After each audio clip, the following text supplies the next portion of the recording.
Welcome to Nisha spices. ഇപ്പം ഞാൻ നാട്ടിലാണ്. അപ്പം ഇന്ന് ഞാൻ ഒരു ഏത്തയ്ക്ക ഉപ്പേരി ഉണ്ടാക്കി കാണിക്കാമെന്ന് വിചാരിച്ചു. ഞാനല്ല കേട്ടോ ഉണ്ടാക്കുന്നത്, ഇവിടെ നിൽക്കുന്നത് സുമചേച്ചിയാണ് ഉണ്ടാക്കുന്നത്. അപ്പോൾ സുമചേച്ചി വീഡിയോ സുമചേച്ചിയുടെ എടുക്കാൻ എനിക്ക് സമ്മതിക്കും തോന്നുന്നില്ല. എന്നാൽ ഞാൻ ഏത്തയ്ക്ക ഉപ്പേരി ഉണ്ടാക്കുന്നത് എങ്ങനെയാണെന്ന് കാണിച്ചു തരാം.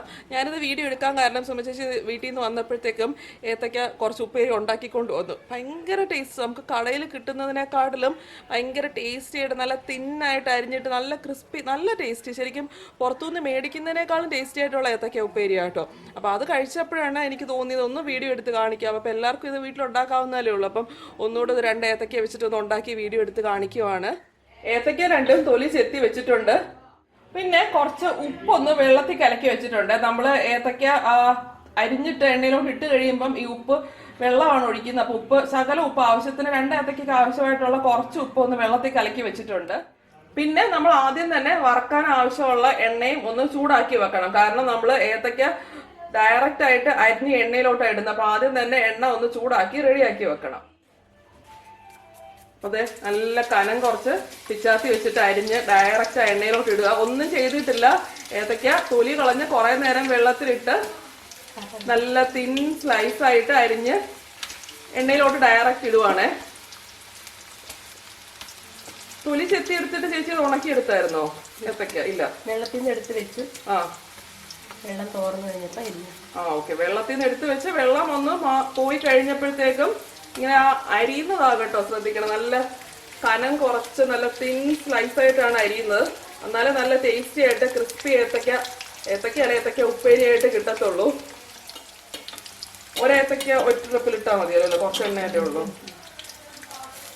ആദ്യം തന്നെ അരിഞ്ഞിട്ട ഉടനെ തന്നെ ഉപ്പ് വെള്ളം ഒഴിച്ചേ.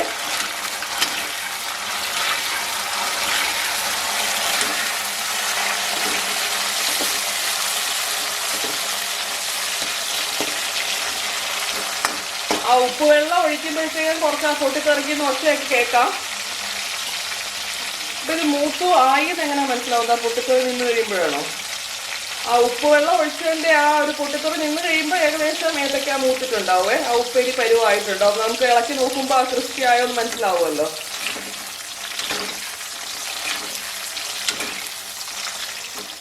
ഈ ഏത്തയ്ക്ക ഉപ്പേരിക്ക് ഒരു മഞ്ഞ നിറം വേണമെന്നുണ്ടെങ്കിൽ വളരെ കുറച്ച് മഞ്ഞൾപ്പൊടി വേണമെങ്കിൽ ഒരു അരിപ്പയിലോ അല്ലെങ്കിൽ തുണിയോ വല്ലതും കെട്ടിയിട്ട് എണ്ണയിലോട്ട് ആദ്യം തന്നെ എണ്ണ ഒന്ന് ഈ ഏത്തയ്ക്ക ഇടുന്നതിന് തൊട്ട് മുമ്പ് എണ്ണയിലോട്ട് കുറച്ച് മഞ്ഞൾപ്പൊടി ഒന്ന് ഇടാൻ കേട്ടോ. കരിഞ്ഞു പോകാതെ ശ്രദ്ധിക്കണം മഞ്ഞൾപ്പൊടി.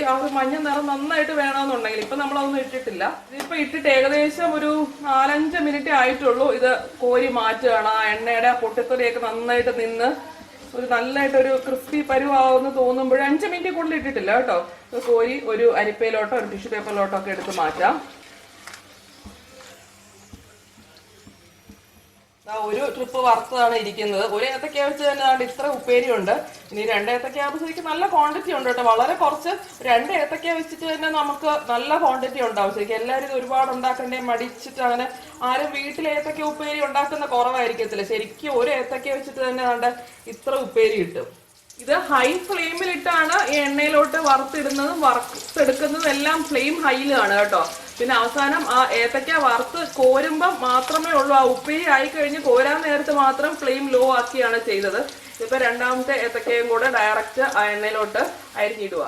ഉപ്പിടുന്നതും ഒന്നെങ്കിൽ ആദ്യം ഇട്ടുടനെ തന്നെ ഉപ്പ് വെള്ളം ഒഴിക്കാം, അല്ലെങ്കിൽ മൂത്ത് കോരാറാകുമ്പോൾ 2 രീതിയിലും ചെയ്യാൻ കേട്ടോ. ഇതിപ്പോ സെക്കൻഡ് ട്രിപ്പില് മൂത്ത് കോരാറാകുമ്പോഴാണ് ചെയ്യുന്നത്. 2 രീതിയും ചെയ്യാം, അതുകൊണ്ടാണ് 2 രീതിയിലും ഒന്ന് നോക്കിയത്. ഇപ്പൊ സെക്കൻഡ് ട്രിപ്പ് എന്താണ്ട് മൂത്ത് കോരുവാണ്. ശരിക്കും ഒരു 5 മിനിറ്റ് പോലും എടുത്തില്ല 2 ഏത്തയ്ക്ക വെച്ചിട്ട് ഇത്ര ഉപ്പേരി ഉണ്ടാക്കാൻ. ഇതിപ്പോൾ മുഴുവൻ ക്വാണ്ടിറ്റി ഇല്ല കേട്ടോ. വറുത്ത് കഴിഞ്ഞപ്പോഴേ ചൂടോടുകൂടി എല്ലാവരും ഒക്കെ വന്ന് കഴിച്ചുകൊണ്ടാണ്. ശരിക്കും 2 ഏത്തയ്ക്ക വെച്ചിട്ട് നല്ല ക്വാണ്ടിറ്റി ഉണ്ട്. അപ്പോൾ കുട്ടികൾക്കൊക്കെ പ്രത്യേകിച്ച് നമ്മൾ വീട്ടിൽ തന്നെ ഉണ്ടാക്കി കൊടുക്കുകയാണെങ്കിൽ എന്ത് ഹെൽത്തി ആയല്ലേ. പുറത്തുനിന്ന് മേടിച്ച് ഒത്തിരി പ്രാവശ്യം വീണ്ടും വീണ്ടും വറുത്ത എണ്ണയിൽ ഉണ്ടാക്കുന്നതിലും എത്രയോ ഹെൽത്തി ആയിട്ട് നമുക്ക് നല്ല ഹൈജീനിക് ആയിട്ട് വീട്ടിലുണ്ടാക്കാവുന്നേ ഉള്ളൂ. സത്യം പറയുകയാണെങ്കിൽ ഞാൻ ഏത്തയ്ക്ക ഉപ്പേരി ഇതുവരെ വീട്ടിൽ ഞാൻ ഉണ്ടാക്കിയിട്ടില്ല. നന്ദുവിനെ ഞാൻ ഏത്തയ്ക്ക ഉപ്പേരി ഒന്നും വീട്ടിലുണ്ടാക്കി കൊടുക്കാറില്ല കേട്ടോ, കൊടുത്തിട്ടില്ല. എൻ്റെ വിചാരം ഏത്തയ്ക്ക ഉപ്പേരിയൊക്കെ ഭയങ്കര പാടുള്ള ഒരു പണിയാണ് എന്നായിരുന്നു. ഞാൻ നാട്ടിൽ നിന്ന് വരുമ്പോഴൊക്കെ മേടിച്ചുകൊണ്ട് വരലാണ് പതിവ്. പിന്നെ വീട്ടിലുണ്ടാക്കിയാൽ ആ കടയിലെ ടേസ്റ്റ് കിട്ടത്തില്ല എന്നൊരു ധാരണ ഉണ്ടായിരുന്നു. ശരിക്കും ഇത് കഴിച്ചപ്പോഴാണ് മനസ്സിലായത് നല്ല ടേസ്റ്റിയാണ് കേട്ടോ. നല്ല കനം കുറച്ച് അരിയുന്നതിലാണത് ഒരു നല്ല തിന്നായിട്ട് അരിയുമ്പോഴത്തേക്ക് നല്ല ക്രിസ്പി ഉപ്പേരി കിട്ടും. അത് നല്ല എനിക്ക് കൂടുതൽ ഇഷ്ടം ആ പഴുത്ത ഏത്തപ്പഴം വെച്ചുണ്ടാക്കുന്ന ഉപ്പേരി. അതാണെങ്കിൽ ഇച്ചിരി ടേസ്റ്റ്. പിന്നെ കുട്ടികൾക്കൊക്കെ ഈ പച്ച ഏത്തക്ക തന്നെയായിരിക്കും ഇഷ്ടം. അപ്പോൾ ഇപ്പോൾ വീട്ടിലൊക്കെ കുട്ടികളുണ്ട്. എല്ലാവരും ഒരു 2 ഏത്തക്ക വെച്ചിട്ടുണ്ടാക്കിയാൽ എനിക്കൊന്നും ഒറ്റ ദിവസം പിള്ളേരൊക്കെ ഇത് തീർക്കും. ഒന്ന് ഉണ്ടാക്കി നോക്കി ഇഷ്ടപ്പെട്ടോ ഇല്ലയോ എന്ന് അറിയിക്കണം കേട്ടോ. അപ്പോൾ ശരി, നമുക്ക് അടുത്ത പ്രാവശ്യം പുതിയൊരു വീഡിയോ ആയിട്ട് കാണാം. ബൈ.